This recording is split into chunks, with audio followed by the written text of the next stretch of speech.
The first thing I noticed wasn't the music, it wasn't the champagne tower or the string quartet or the way everyone wore that quiet, effortless wealth like it had always belonged to them. It was the way my daughter looked at me, or more accurately, the way she didn't. I was standing near the entrance of the ballroom at the Fairmont, holding the invitation she'd mailed me 3 weeks earlier.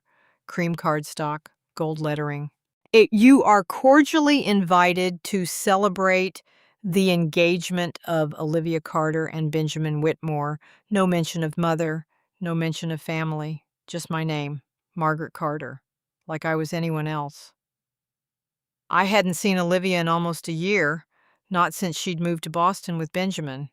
He came from money, real money, old money, the kind that didn't need to explain itself. Investment firms, private equity, buildings with their last name etched into the stone.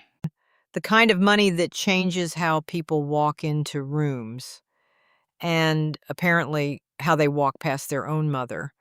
She stood near the center of the ballroom laughing with a group of women in silk dresses and men who wore watches worth more than my car. She looked different, sharper, polished, untouchable. For a moment, I just watched her. Because no matter how old they get, you still see your child first. Not the adult, not the stranger, the child. Well, then her eyes met mine, and I smiled, small, careful, the way you do when you're not sure what version of your relationship exists anymore. She froze, just for a second, long enough that I knew she recognized me. Then she looked away, like I wasn't there, like I was part of the wallpaper, like I didn't exist. At first, I told myself she hadn't seen me clearly. The lighting was dim, the room was crowded, it happens. Well, but then one of the women beside her leaned in and whispered something. Olivia glanced at me again, longer this time. Her expression tightened, and then she turned her body slightly, not toward me, away from me, deliberately, strategically, the way people do when they don't want to be approached. That's when I understood she wasn't confused. She was avoiding me. I stood there another 10 minutes, alone, holding a champagne glass I hadn't touched, and watching strangers hug my daughter while I remained invisible. Finally, I walked toward her, each step heavier than the last. Because hope is stubborn, even when reality is obvious. "Olivia," I said softly. She turned slowly. Her smile was automatic at first, social, practiced. Then it faltered, just slightly, like she hadn't expected me to break the illusion. "Oh," she said. "Not mom, not mother. Oh. This is unexpected," she added. "Oh, unexpected." She sent the invitation herself. "I received your invitation," I said carefully. Her eyes flicked briefly toward Benjamin, who stood nearby talking to an older man in a navy suit, then back to me. Her voice dropped. "You shouldn't have come."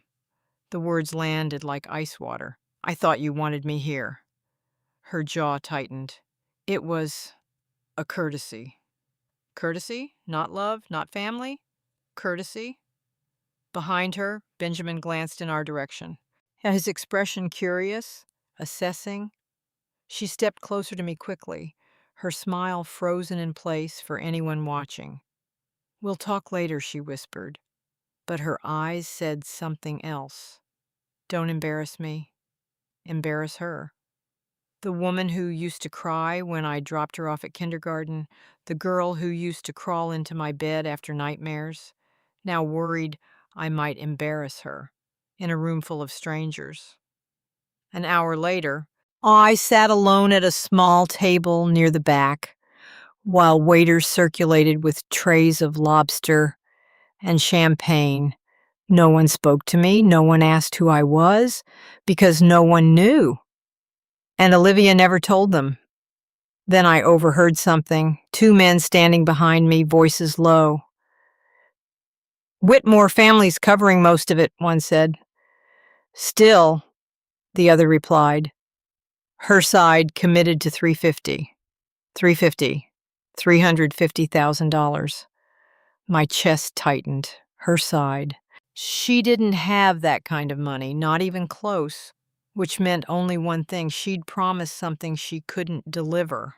And suddenly, the invitation made sense. It wasn't about love, it wasn't about reconciliation, it was about obligation. And deep down, I realized something far worse.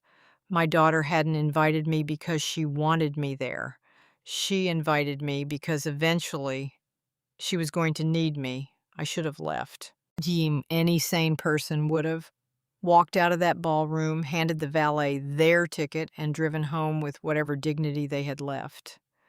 But dignity is complicated when it involves your child. So I stayed, not for the champagne, not for the speeches, for her. Because part of me still believed she'd come over eventually, sit beside me, explain everything, tell me it was all some kind of misunderstanding. But Olivia never came. She floated from group to group, smiling, laughing, performing the version of herself these people expected.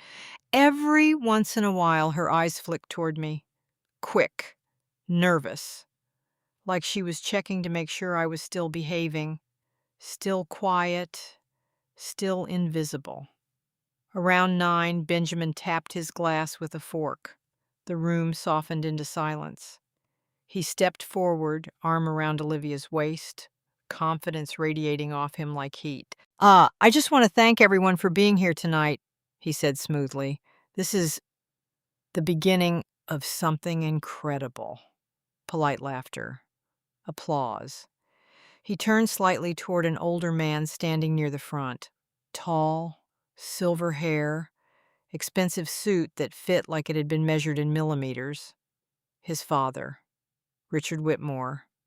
I'd seen his face once before in a financial magazine at the dentist's office. Yeah, I'm the kind of man who doesn't ask questions unless he already knows the answers.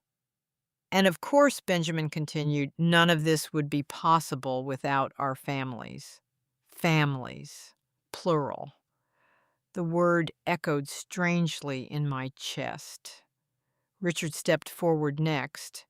He didn't smile, didn't perform warmth the way his son did. He spoke like a man used to being obeyed. "The Whitmore family believes in commitment," he said evenly, "not just emotional commitment. Financial commitment." A ripple of polite laughter moved through the crowd, but his eyes weren't laughing. They moved slowly across the room, assessing, calculating, until they landed on Olivia. Then on me. I felt it immediately. Recognition, not personal recognition, contextual recognition, like he knew exactly who I was, or more accurately, exactly who I wasn't. "We've ensured Benjamin and Olivia will begin their lives together without limitation," Richard continued. "The venue, the property, the investments, those responsibilities have been handled. Handled, covered, owned." He paused, then added, "And of course, Olivia's family has generously agreed to contribute their portion." My stomach dropped because suddenly every conversation in the room shifted. Subtle, curious glances, eyes drifting toward Olivia. Toward me, waiting, expecting. Olivia's smile froze, just slightly. Benjamin squeezed her waist, encouraging or reminding. I couldn't tell. Richard looked directly at her, not warmly, expectantly. "As agreed," he said calmly. Not a question, a reminder. Olivia's eyes flicked toward me again. Panic, just beneath the surface, hidden under makeup and posture and performance. She hadn't told them. She hadn't told anyone. Because she'd assumed I'd simply comply, like mothers always do. Benjamin leaned toward her, whispering something. Her jaw tightened. She stepped forward slowly, voice careful. "We're finalizing a few details," she said. Finalizing. Corporate language, delay language, stall language. Richard didn't blink. "The transfer was due this morning." The room went still, not silent, but listening. But because wealthy people know how to recognize tension disguised as politeness. Benjamin's smile faltered, just briefly. "You said it was handled," he whispered. She didn't answer, because there was no answer, only expectation. Expectation with my name attached to it. That's when Richard spoke again. Calm, measured, precise. "Perhaps," he said, "there's been a misunderstanding about your family's capabilities?" Capabilities, not willingness. Capability, translation, maybe you're not who you claim to be. The humiliation hit her instantly. Visible, sharp, because in that moment, Olivia wasn't a bride-to-be. She was an investment under review, and she was failing the audit. Her eyes found mine across the room. Desperate now. Not distant, not dismissive. Desperate. Because suddenly, I wasn't an embarrassment anymore. I was leveraged. She walked toward me quickly, too quickly. Oh, people notice. They always notice when power shifts direction.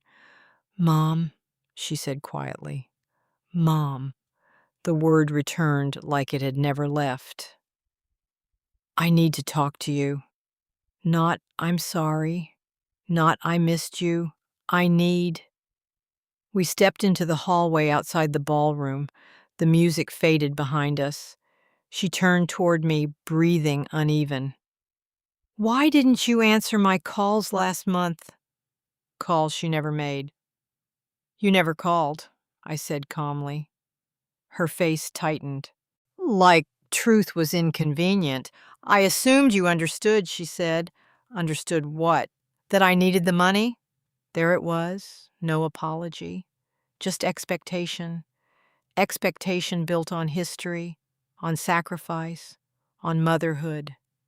"You told them your family would contribute $350,000, I said. She didn't deny it. "They expect it," she whispered. Expect. Such a dangerous word. "And you thought I would just give it to you?" Her silence answered. Because I always had before, tuition, rent, debt. Every time she fell, I caught her.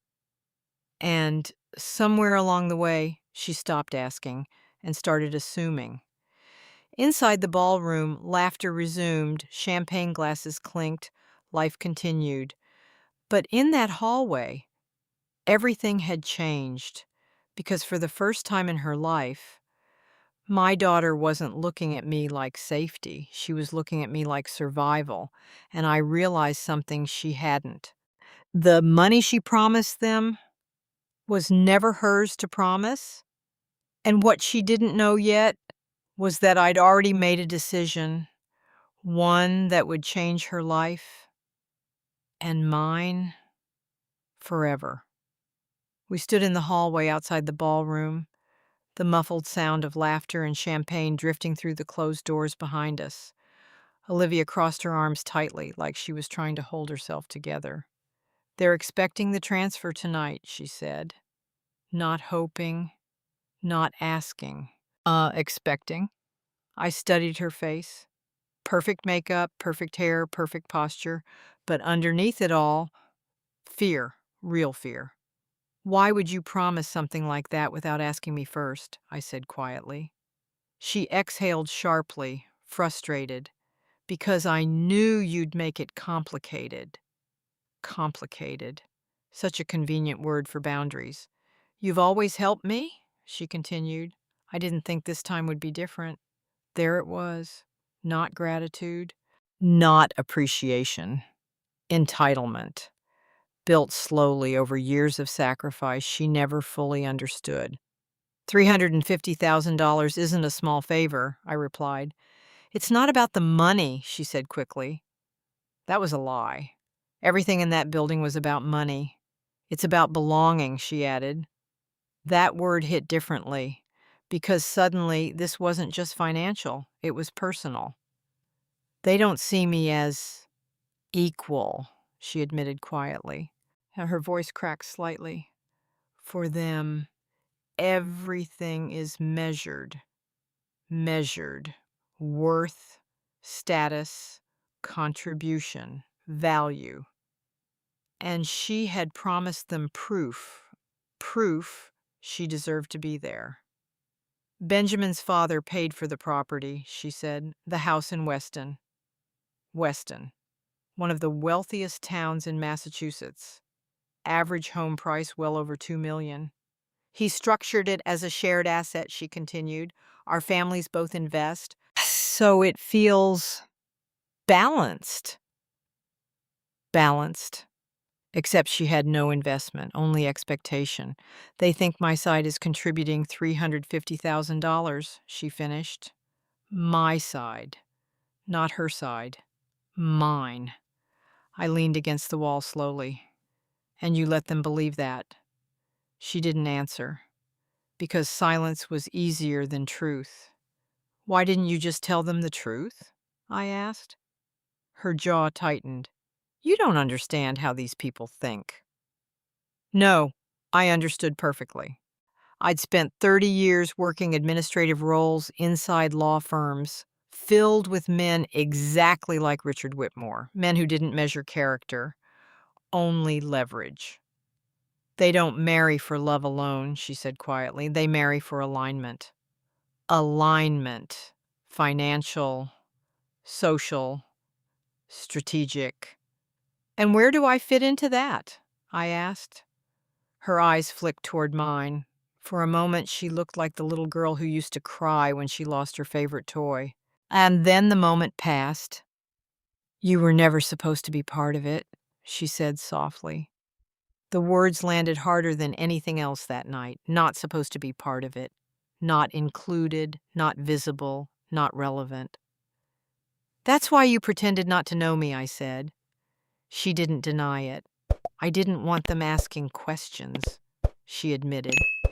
Questions like, where did she come from? What does her family do? How much do they have? Because in their world, background was currency and mine was insufficient. I was protecting you, she added weakly. Protecting me from embarrassment, from judgment, from them, or maybe protecting herself. I thought about all the years I'd worked double shifts after her father left, all the nights I'd stayed awake balancing bills, all the sacrifices that had built the life she now wanted to escape. I gave you everything I could, I said quietly. She looked away. I know. But knowing and valuing are not the same thing. Inside the ballroom, someone began another toast. Applause echoed faintly through the doors. Time was moving forward, with or without us. I can't stall them much longer, she said. They'll start asking questions. They already were. Richard Whitmore didn't strike me as a patient man. He struck me as the kind of man who removed liabilities quickly. And Olivia, right now, was a liability. Did you tell Benjamin where the money was coming from? I asked. She hesitated, then shook her head. He assumed? Assumed that her family had wealth, that her mother had resources, that she belonged in his world.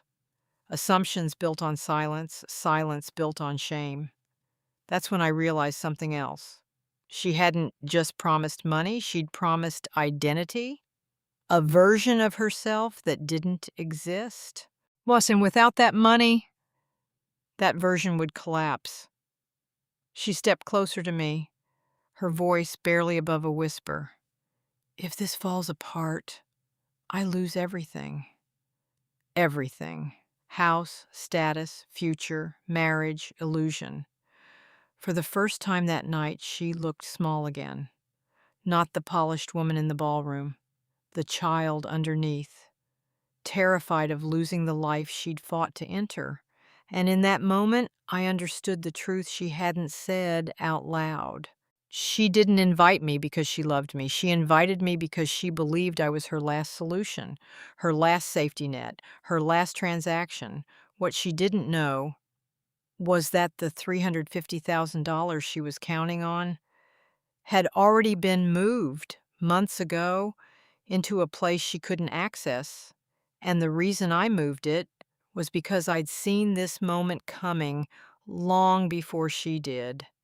Olivia stood in front of me in that quiet hallway, her hands trembling slightly, and the confidence she'd worn all night finally cracking. "If this falls apart," she said again, softer this time, "I lose everything." Everything. I'd heard that word before, from her father, from myself. It always meant something different depending on who was saying it. I looked at her carefully. Not the dress, not the jewelry. Benjamin had bought her, the girl underneath all of it. "The money isn't coming," I said. Her face went still, like she hadn't heard me correctly. "What do you mean?" she asked. "I mean exactly that. There won't be any transfer."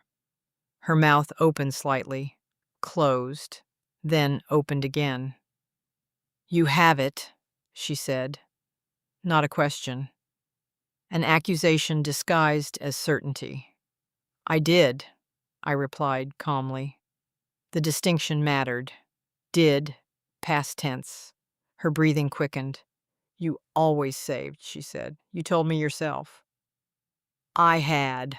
For retirement, for emergencies, for peace of mind, not for performance, not for approval, not for purchase of belonging." "I moved it," I said. Her eyes sharpened. "Where?" "Somewhere safe, somewhere intentional, somewhere beyond expectation. Into a trust," I answered. Her face drained of color. "A trust?" she repeated. "Yes, for myself." And that was the part she hadn't considered, that I might finally choose myself. Inside the ballroom, applause erupted again. The sound of celebration echoing against the truth unfolding in the hallway. "You did this on purpose," she whispered. "No, I did it out of survival." "I did it because I needed to protect my future," I said. Her voice rose slightly. "I'm your daughter." Yes, she was. But she was also a grown woman making promises she couldn't keep. Promises she expected someone else to fulfill. "You knew I needed it," she said. Needed. That word again. Heavy. Demanding. Dangerous. "I knew you might ask for it someday," I said. Her eyes widened. "Ask?" "Yes. Ask. Not assume. Not promise. Ask." The ballroom doors opened behind her. Benjamin stepped into the hallway, his expression tight, controlled, concerned. "Everything okay?" he asked. He looked at Olivia first. Not me, never me. She didn't answer, because there was nothing left to soften. Richard Whitmore appeared behind him, calm, silent, observant. The kind of man who understood everything without being told. His eyes moved between us slowly, reading the moment like a financial statement, and he knew the money wasn't coming. "The transfer hasn't cleared," he said evenly, not angry, not emotional, just factual. Olivia swallowed hard. "We're resolving it," she said quickly. "We." She still believed in we. Richard's gaze shifted to me, cold, precise. Are you Margaret Carter?" he asked. Not warm, not welcoming, confirming. Yes. He nodded once, small, dismissive. Then I assume you understand the agreement your daughter referenced. Not honored, referenced. I understand it, I replied calmly, and I understand she made that commitment without my consent. Silence settled over the hallway, heavy, final. Benjamin looked at Olivia, confusion creeping in. You told me it was handled, he said quietly. Handled. The illusion collapsing in real time. I thought it would be, she whispered. Thought? Not knew. Thought. Richard exhaled slowly, disappointment without surprise. I see, he said, 2 words, but devastating ones, because in his world, trust wasn't emotional. It was contractual, and Olivia had defaulted.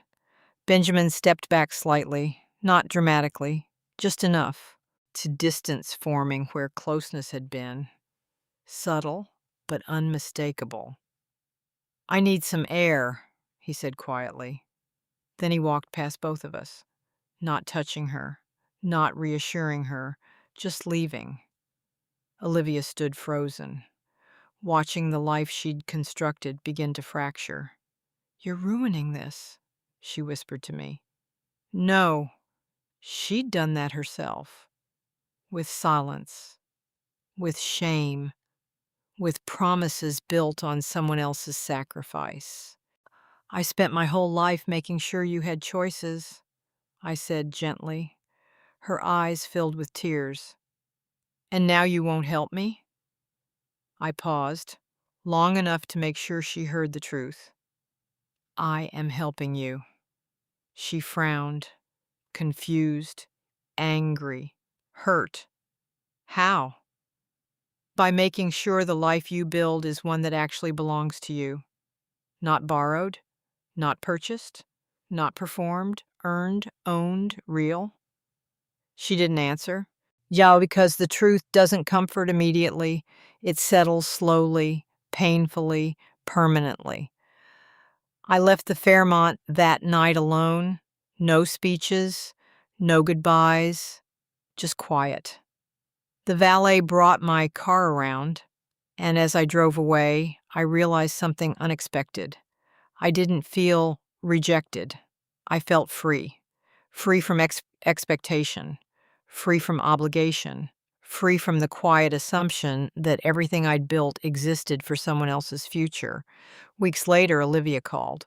No anger, no accusation, just silence at first. Then I didn't marry him. I didn't act surprised, because relationships built on transactions rarely survive default. I'm sorry, she whispered, and this time she meant it. We're still rebuilding, slowly, carefully, honestly, because trust doesn't return overnight. It returns through truth, through humility, through time. And sometimes through the moment a daughter realizes her mother was never her backup plan, she was her foundation.